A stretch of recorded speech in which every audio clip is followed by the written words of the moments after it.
I would never ever give up the 25 years of friendship, the joy, the fun, the laughing, the sisterhood that we had to avoid the pain of her death. I just wouldn't do it because it's so worth it. So, all right, you guys, I'm sorry. That's the thing with grief too. You have no control, so good luck. It comes and it goes. And again, even though it seems like I'm very sad, that was a friendship that brought me so much joy that I wouldn't change it. Well, hello there, and welcome to this episode of the Terri Cole Show. Today, I'm going to be diving into a topic that is one of my faves. I'm going to be talking about love. And this is a topic that we bump up against whether we're single, whether we're dating, whether we're married, whether it's complicated, because it's not just romantic love that we're talking about. At least that's not what I'll be talking about today. Today we're going to be talking about the cost of love, because love is amazing, right? I'm a big fan of healthy love. I don't know, can you hear my goose shouting in the background? What's the deal, Frankie? Keep it down, man. I'm working. Thank you. Anyway, because love is amazing and beautiful and real, but in reality, love asks something of us, right? There's a requirement to really be intimate with other people. And the question about the cost of love, right? Because the deeper you love, the deeper you can be hurt. I mean, that's the reality. And I love so many people, trust me. I know. So why do we do it when the cost of love is a lot of things? Because it's worth it. Because ultimately, this is what this whole thing is about. So that's what we're going to be talking about. If you happen to be new here on this YouTube channel, hello, welcome. Introduce yourself in the comments. We are a friendly group of folks. Don't forget to subscribe, please, and hit the bell icon, because you'll get notified whenever we roll out new things, which is every Tuesday and every Thursday. So thank you all for your participation in this YouTube channel. Look at Frankie really wants to participate today too. So I guess throughout this video, you may hear Frankie and Ginger, my geese. Usually, Frankie's quite quiet. I'm not sure why. He's making a ruckus today, but good for him. Speak up. Maybe Frankie's in love. We don't know. Anything is possible. All right, let's move it on into today's content and episode. So the reason why I got motivated to talk about this topic is that I'm feeling very nostalgic in a way. This month is my 10-year anniversary of my podcast, and 10-year anniversary, I don't even know what anniversary it is of the show, but it's making me think, right? Think back on what are the things that motivate me to do this for 10 years? Like, why am I still doing it? And I still love it so much. And I could apply what I want to say today about friendship love, platonic love, intimate love, romantic love, family love, all of it, with doing things that you love as well. Because I love doing this show, and there is something required of me to do this show. I am required to be devoted to you, and I am, and I'm required to be devoted to doing this show. And I remain inspired by your growth, by your potential to create lives that you love, relationships that make you happy, careers that thrill you, right? That's what I want for each and every one of you. Whatever you want for yourself is what I want for you. Maybe it's a family, whatever it is, there's no judgment, but that's what I want for you. And hopefully everything that I teach you here are skills that will make you more readily get what you want in a deep way. Because when I'm talking about love, I'm talking about real love, right? We have to look at the fact that we have been sold a story about love, if we're looking at romantic love, as, it should be effortless. It's magic. It's, when the universe aligns and the stars align, only the lucky find real love. There's so many myths and crap around love. It's unbelievable, right? That, there's no conflict and there's no compromise when it's the right relationship, and you have no vulnerability hangovers, and just all Disney all the time, and unicorns and cupcakes, right? But the truth is, that's not accurate, as anyone who's had any kind of relationship knows. Every love story that is worth living has a cost. And I'm not talking about suffering or like self-abandonment or self-betrayal. It's not that. It's about growth. That love will ask us, and does, to stretch beyond our comfort zone. And that is whether it's love of a craft, like my love for this show and for this audience and for what we're doing here, or whether it's love in my marriage of 28 years, it requires me to be a better person than I was. And it inspires me to be that too. So when we're talking about romantic love or even friendship love, when you let someone really see you, you risk rejection. When we are, for many years, I had masks on certainly in my romantic relationships, for sure. So rejection, I still hated it because I was a people pleaser girl, but because it wasn't really me, it was less bad. It was less scary. There's less at risk. And I don't know how conscious I was at 25 of those facts, but it's pretty obvious to me now, right? That in a lot of those relationships, I really was just shape-shifting to become who that person wanted me to be, or who I thought they wanted me to be. I could find myself liking the music that they liked, or, dressing. I could be so inspired to just change my style. If I had a boyfriend who was into hip hop, then I was dressing that way. If I had a boyfriend who was into something else, I was dressing that way, which obviously I don't do now, but I was young and I didn't really know who I was. So as I grew my emotional skills, my mental health, my ability to tolerate uncomfortable feelings, my emotional self-regulation, I stopped drinking when I was in my early 20s. I was really young. I was in a college. I was a senior in college when I stopped drinking. So all of those changes, were sort of putting me on this track to live a mentally healthy life. And I feel like if we want real love, we have to have certain skills that you get as you evolve with your mental health, right? Because a lot of the way we're reacting in our relationships is very basic. It's exactly as the description says, it's reacting. So the ability to self-reflect, to slow down, to look at our part in things, to understand our activation points. Some people will call them trigger points, the things in relationships that trigger you, let's say. I don't use that language because I don't like it and it implies to me trauma because I'm a therapist. Some people will just activate old wounds and we need to know what those wounds are. So being seen for who you are is more scary, but it's, again, being seen for who you are is really effing satisfying too, right? So there's a cost, but there's also a payoff to that. So let's look at the other costs of real love. Vulnerability, right?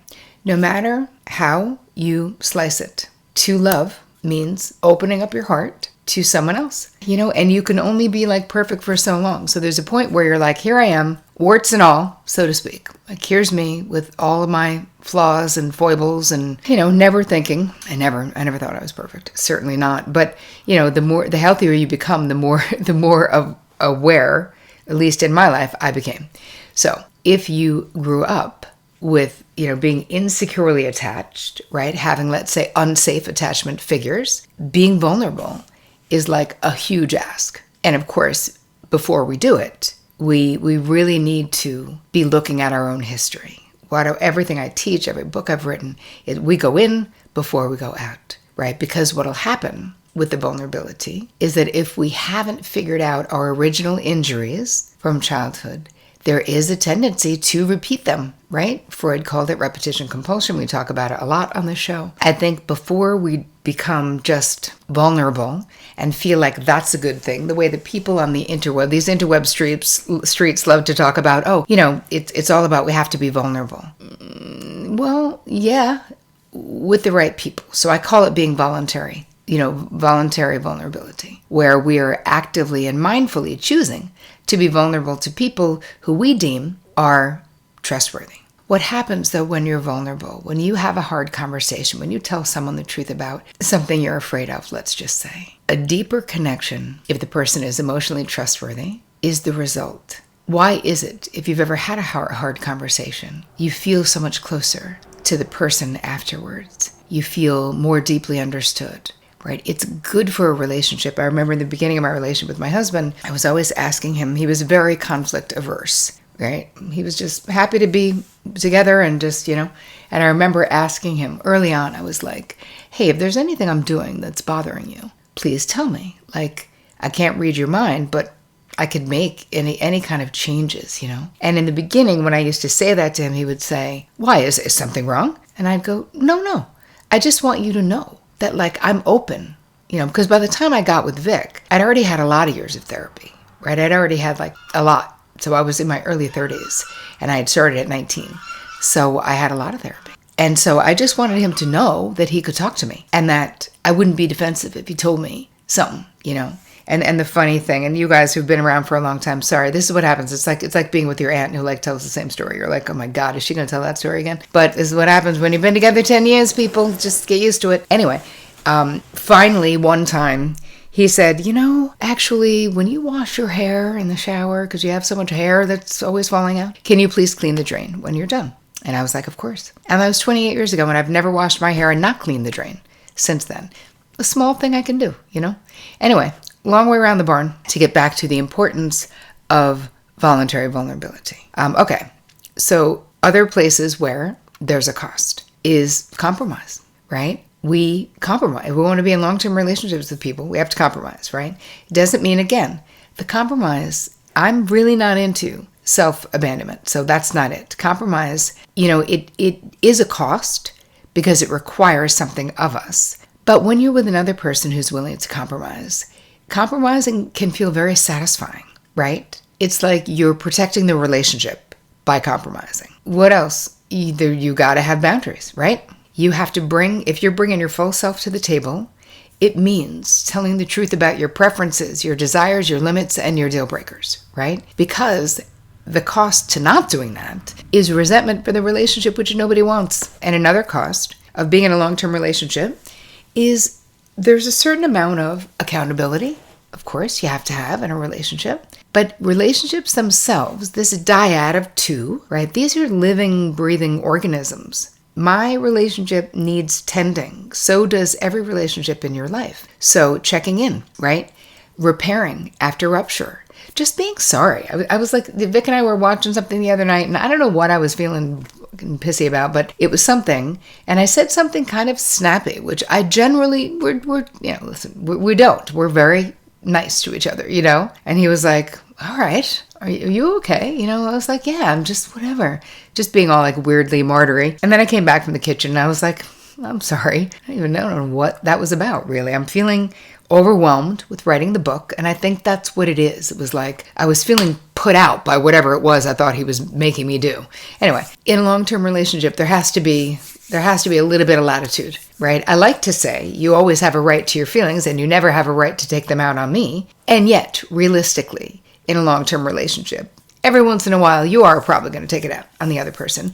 And it's having a relationship that's flexible enough where you can handle that, right? That wasn't a terribly egregious thing that I did the other night. And I owned it within literally 3 minutes, which probably when I was younger, it would have taken longer for me to see my part in that. But I think what I'm saying is that the myth that, good relationships sort of just are like self-cleaning ovens and they just maintain themselves, it is absolutely untrue. And that without effort, love can die. Like without effort. I am interested in how Vic feels, what he thinks, what he wants in life, what he wants for himself. It's like remembering who he talks about, what jobs he's doing, who is he working for, how does he, you have to listen to each other and be like on each other's team, so to speak, That's the effort. Doing things the other person likes to do, even if you don't like doing them as much. That's the effort. Because they will do the same for you when you have a mutual relationship. I think that what we get, though, what is on the other side of deeply and healthily loving people is this deep sense of belonging. I belong to myself, right? I belong with my lifelong friends. I belong in this community. I belong in my marriage. I belong in my family of origin. I belong in the family I created with Vic. That sense of belonging, for me, is probably the most beautiful payoff of being in loving relationships. And all these relationships require effort. Family relationships, friendships, all of them, business relationships, they require attention. They require effort, a text, a call, whatever it is. And listen, not everyone. I have a lot of people in my life that I love. That isn't right for everyone. Some people have 3 close friends, 1 close friend, right? So I'm not saying that. I'm saying whatever number of relationships you do and don't have, all of them require tending to grow. Another one of the deepest payoffs is growth, right? Because when you think about love itself is one of the greatest teachers. Every time you face doing something uncomfortable, instead of running away, right, you grow into a more emotionally skilled, compassionate, more resilient, more whole human being. And even when every part of you wants to run, love can say, stay. And I will stay. And love is joy. It multiplies your joy. Because when you deeply love people, their joy is your joy. My friends' successes feel like my own, not like I'm taking it from them, but like I'm so pumped. One of my close friends just published her book today. I'm so proud of her. I'm so happy. I've been like on this high all day. And it's not a compare and despair. It's a rising tides lifts all boats vibe, you know? The cost though, you know, I think part of why I wanted to do this episode for you guys is that, oh crap, I don't want to cry. One of my very close friends died in January. And she was like a sister. And we've been friends for almost, 25 years for sure. We taught together at NYU. And I've already done an episode talking about her. But while she was dying, I was talking about it with her. I was getting my cues from hospice nurse Julie. I was wanting to normalize where she was. I knew she was trying to take care of me. And I wanted to assure her she did not have to. And being present. I saw her the night before she passed. I'm so grateful. I saw her the week before she passed as well. You know, she lives in New York. I live 3 hours upstate. But being able to be present for her and not run away when every part of me wanted to be in so much denial about what was happening, that I'm very proud that I was able to be there. But it was for me too, because I would have regretted had I not been there. But it was excruciating. It still is. I still think about her every friggin' day. Every day, I'm like, I should call Linda. Oh, shit. I cannot call Linda. I talk to her in my mind, you know. I'm doing the thing. But I would never, ever give up the 25 years of friendship. The joy, the fun, the laughing, the sisterhood that we had to avoid the pain of her death. I just wouldn't do it. Because it's so worth it. So, all right, you guys, I'm sorry. That's the thing with grief, too. You have no control, so good luck. It comes and it goes. And again, even though it seems like I'm very sad, that was a friendship that brought me so much joy that I wouldn't change it. So we just have to be brave when it comes to love, because what it requires of us is to stretch outside of our comfort zone, is to have the hard conversations. It's to be present. It's to show up for the people, for our people when other people don't. I created a guide to go with this, you guys, of just things that you can do, just actionable tools. So just terricole.com/guide. Thank you for letting me bring all of myself to this podcast. It was not what I was planning, but I'm also not ashamed. I hope that it inspired you in some way. I hope that you guys have the most amazing week. Loving hard, loving hard. And as always, take care of you.